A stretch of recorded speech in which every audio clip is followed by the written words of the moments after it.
February 2026. The Middle East is at a focal point of military and economic tension as the United States and Iran prepare for critical nuclear talks in Geneva. For the first time in years, a direct diplomatic breakthrough appears possible, yet it is shadowed by the largest U.S. military buildup in the region in decades. President Trump has signaled that preliminary limited strikes on Iranian military installations are under consideration to force a decisive deal. At stake is more than just regional security. 20% of global oil consumption, roughly 20 million barrels per day, transits through the narrow Strait of Hormuz. With Brent crude already surpassing $71 per barrel, a single miscalculation in Geneva could trigger a global energy shock, potentially pushing prices beyond $100 and disrupting the $500 billion annual trade flow that sustains Asian and European markets. The current impasse is the result of a 30-year cycle of cautious engagement followed by sharp deterioration. In 1998, Iranian President Khatami proposed a dialogue of civilizations, invoking shared values of freedom to briefly end the American embargo on carpets and pistachios. This window closed rapidly in 2002, when President George W. Bush labeled Iran part of the axis of evil, accusing the state of pursuing weapons of mass destruction, while the 2015 Joint Comprehensive Plan of Action Agreement under the Obama administration temporarily capped Iran's nuclear program in exchange for sanctions relief.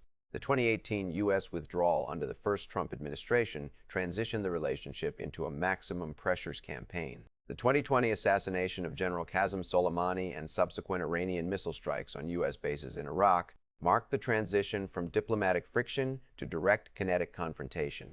Today, the conflict is defined by three distinct mechanics: geographic leverage, economic warfare, and nuclear enrichment.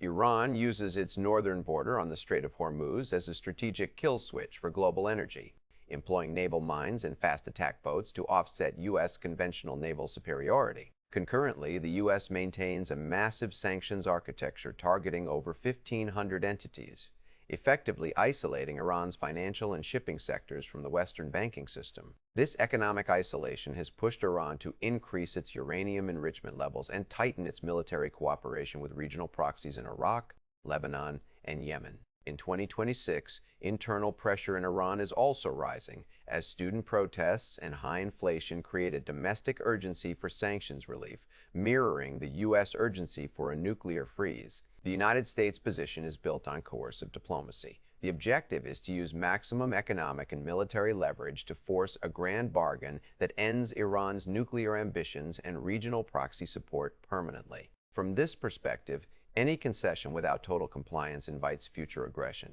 Conversely, the Iranian leadership views its nuclear program and regional influence as vital defensive deterrents.